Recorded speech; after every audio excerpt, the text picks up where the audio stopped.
Alright. Once again, the gas people. A time in my life that I still ponder upon took place when I was about 14 years old. I was in the 8th grade when it began, but the entire course of the events lasted around 9 months to a year from start to finish. Meth and marijuana were still seemingly new, although they had been a highlighted subject for me at the time for multiple years.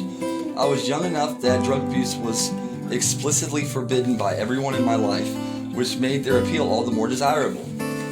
I had a sort of masculinity complex going on at the time. I was intelligent but didn't want to be considered nerdy. Also, I was not very strong for my age. My hobby centered around electronics, indoor activities, single-person interests. I was an only child and found myself alone often because my mom worked 2, sometimes 3 jobs to support us. I was aware that the fact that I was gay and was in extreme outward denial of this feeling.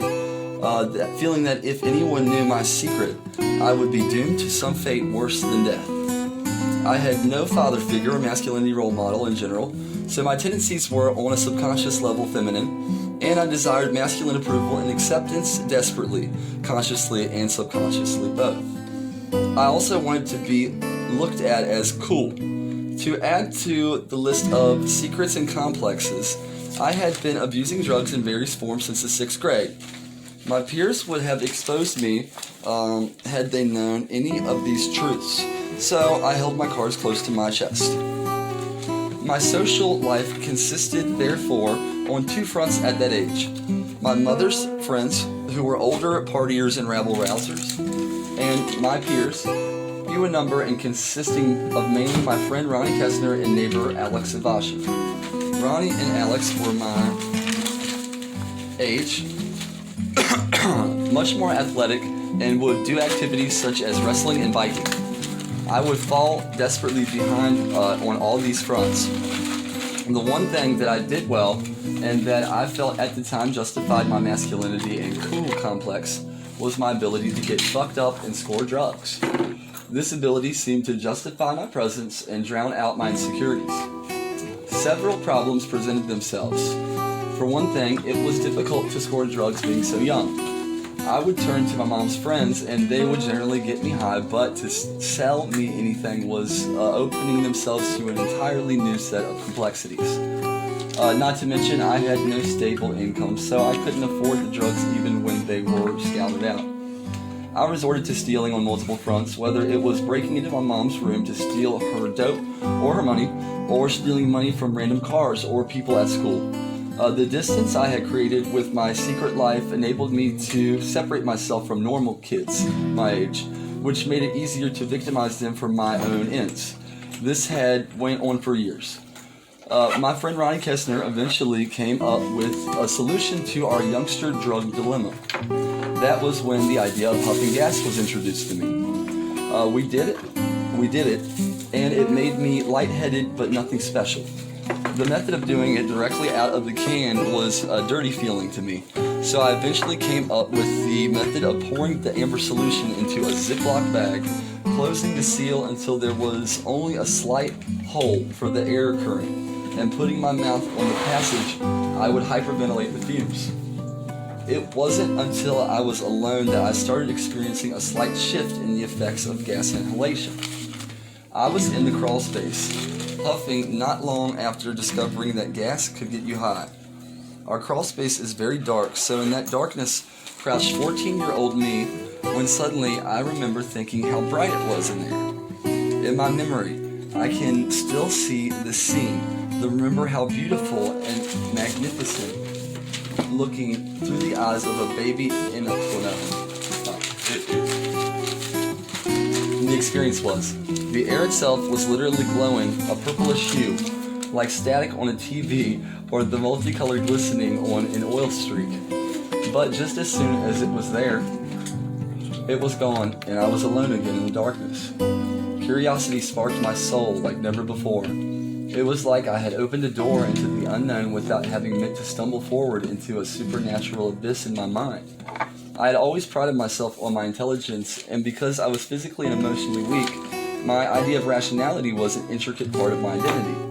I didn't believe in God, nor ghosts, nor demons, nor anything outside myself. Then, like a maelstrom of knowledge to counter all this, I was suddenly cast into this realm where impossible things happened. And all I had to do was huff this fossil fuel to rip the veil off of the reality I was so certain before was all there was. My ascent into this mysterious vacuum evolved in 2 stages from the shimmering in my crawl space. The first was the manifestation of 2- and 3-dimensional images, symbolism projected from my mind. This sent me on small adventures that would generally find their conclusion when I'd realize I had stopped huffing at my elixir in the bag, had stopped breathing in general, for I was in awe of the adventures that would unfold in front of me. Like a dream, these scenes would flee my conscious mind, leaving a small inkling of what they had been, a faint whisper of a memory. But a few of them I can remember as if it was not over a decade ago it had all occurred, which now it's been 16 years, 17. I was in my building behind my mom's house, and a slot machine came down, flashing out of the ceiling. It hit a jackpot, and suddenly the windows flew open, and I wasn't in my neighborhood anymore. The view was of a thick, shimmering silver and thick, watery substance. Suddenly, this is super interesting now. Suddenly,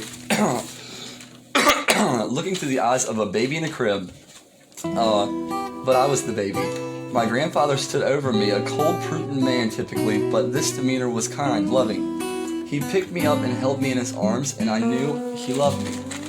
The scene would always melt away, and I'd be left with nothing but a fading memory and a powerful emotion. Was any of this real?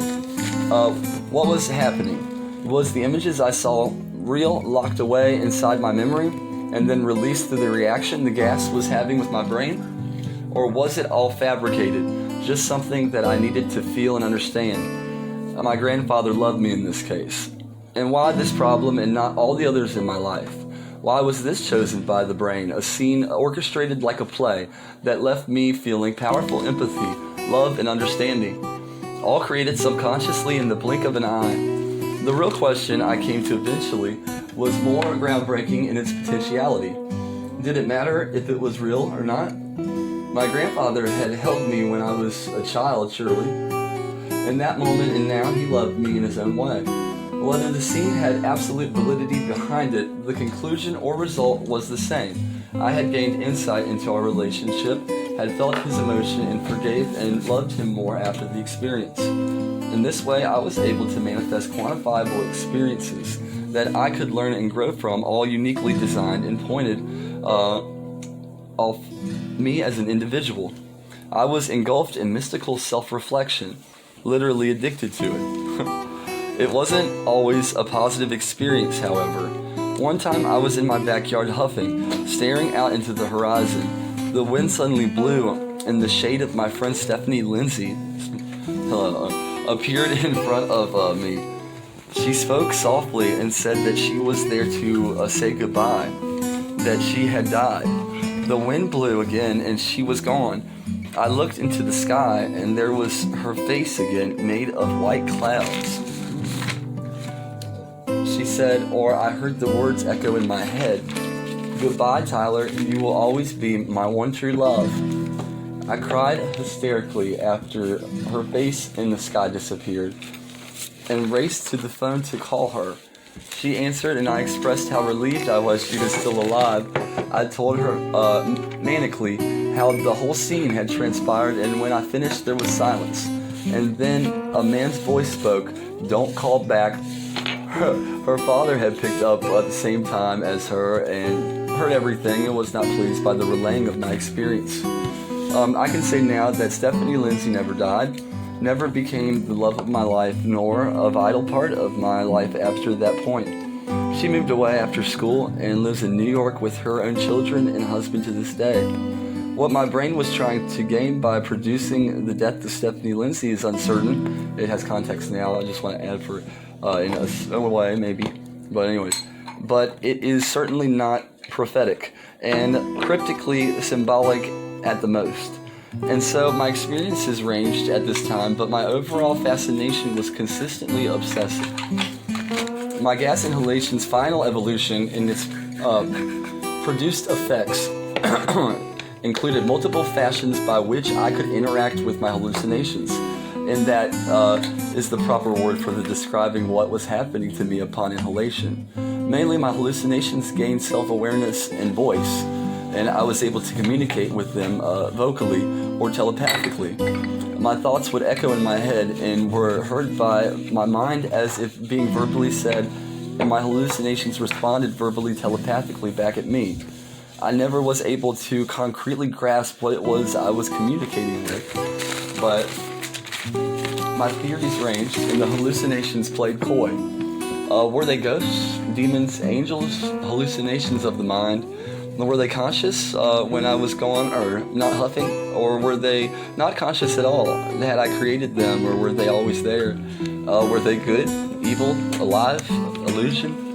I've had a lot of therapy on this in my life about ultimately I never came to a conclusion that I could fully land on without my doubts. And that also has changed. My conclusion became the same as so many before it in terms of these things. Does it matter if they are real or not? They are, as most things simply are, and the end result was still this interactable essence I could summon, converse with, and go on adventures of the mind with, and learn, grow from. And so I dubbed this essence with the label the gas people, and slowly fell in love with it as a person loves his family, his lover, his elder, or his child simultaneously. Oh man, they ranged in their appearances and they never had names, but I experienced them as multiple beings and familiars, although their shape was never constant nor consistent. Sometimes they were cartoon characters. Sometimes they took the form of family members I had or people I knew, and sometimes people I didn't. Whether they were two-dimensional or three, I always got the impression that there were multiple consciousnesses, that they were the same ones every time in essence, and that they were trying to teach me something or enhance my understanding. I talked to them about everything in my life and was unable to truly lie to them because they could hear my thoughts. Therefore, in a lot of ways, look, I'm shaking up, sorry, but it's a good thing, but it has like correlation on. Anyways, therefore, in a lot of ways, they were me, but not consciously or directly. The gas people became my best friends, and for 9 months, I huffed gasoline nearly every day. I learned to control my hallucinatory landscape more fully. This is awesome. Wait, I'm obsessed. Wait a second. I'm missing 7 on our intermission. We'll be right back.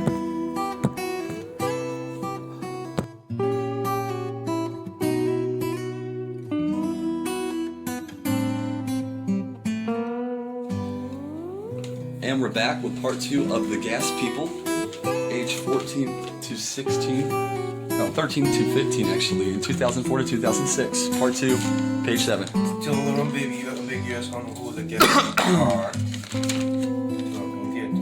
A lot of times I was reliant on my environment to interact with, such as the clouds with my Stephanie Lindsay hallucination. By casting a blanket over my head and plummeting myself into complete darkness, I was able to create entire landscapes from the ground up.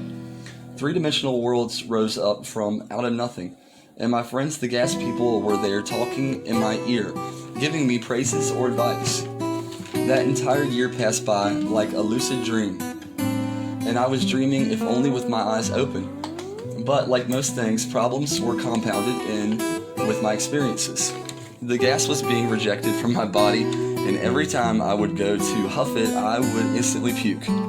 Once the huffing was out of the, or the puking was out of the way, I was free to huff for hours, but after 9 months of huffing every day, my appearance became haggard, my throat raw.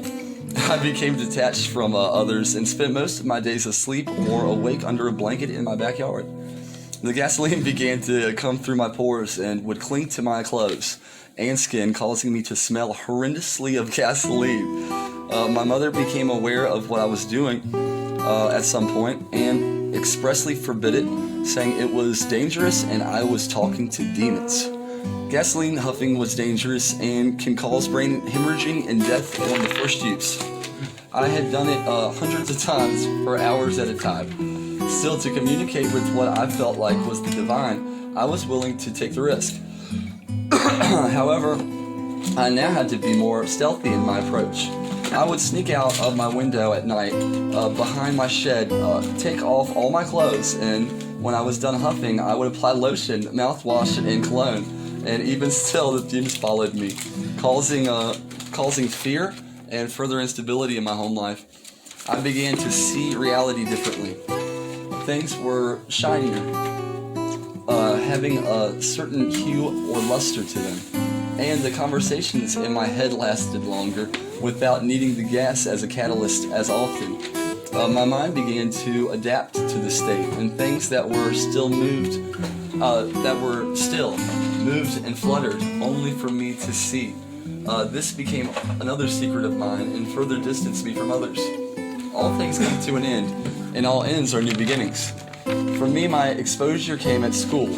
A girl who shared my lunch table caught wind of what I had been up to and what likely I smelled of, and turned me into the counselors. They contacted social services and called my mother in for a meeting, recommending to her that I should go for a medical evaluation to ensure that nothing was physically wrong with me. When she failed to do this, we were placed in the eyes of social services custody, and my mother was cited for neglect. That's when the drug test started. The first time we were both tested, we failed for marijuana at the same time, and the second time it was methamphetamine. They took me and put me in foster care not long after that. Still, up until the very moment I went away, I huffed gasoline. I think my mother will always blame me for the shame she felt in losing custody and being subjected to the criticism of her parenting. At that point, it didn't feel like I was letting go of an addiction. It felt like I was saying goodbye to a collection of friends, a part of myself. I cried and wailed, really. One of my last encounters with the gas people came to me with a proposition. I was able to carry knowledge and experience back and forth across the boundary of life and death, reality, non-reality here and there, but never anything solid. I craved for the objects not to melt away every time, with all my heart. If I was left with one token after making contact, it would validate everything, make it all real somehow, and take away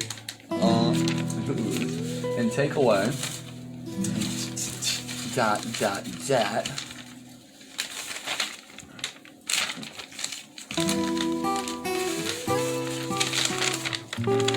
tripping? Yeah, that's true. It's supposed to be 8. There we go. Was transformed. This included how I conducted myself, how I viewed myself. Wait a second. This is actually a page of the other one. Sorry, this is about TJ and not. Hold on 1 second and we will be right back. Hey, new lessons each morning extended his stay. He brightens my morning, Timothy.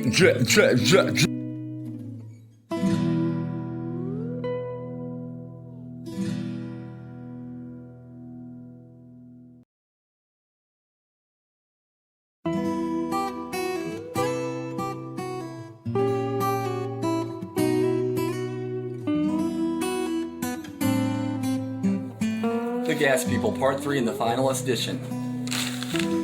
Page 9. Element that was at that point made me psychotic in the eyes of others, as if to verbalize and give wings to the desire for this, as well as the desire to escape my predicament. The Gas People made me a final offer.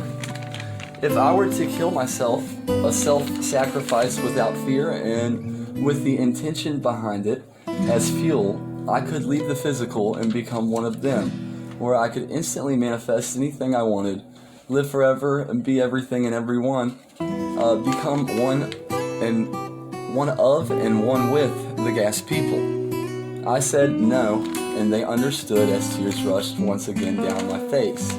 They said goodbye, and I was soon after spirited away into the system, sent on another journey through time alone. But I've often wondered, am I ever truly alone? The gas people came to me at a time in my life when I was hopeless, alone, and suffering. Young and naive, vulnerable perhaps, but whatever they were, they gave me something that was more precious than any object of this world. They allowed me to become friends with myself, open my eyes to something greater than what is seen with the naked eye, and my world has been enchanted with a sort of brightness ever since, a shimmering reflection of self outside myself that I have come to love. I still think of the gas people as being outside myself, because for me they were, and I love them. I still do, although I can no longer hear the voices or see the omniforms like the child I was 12 years ago, now 17. Underneath the blanket, descended deep into the darkness of my own self, I believe that a force follows me, guides me, you could say, and watching as I had watched them, unable to touch, only to learn to this day. That's interesting. And that's an interesting assessment. I like that. So where were the Because you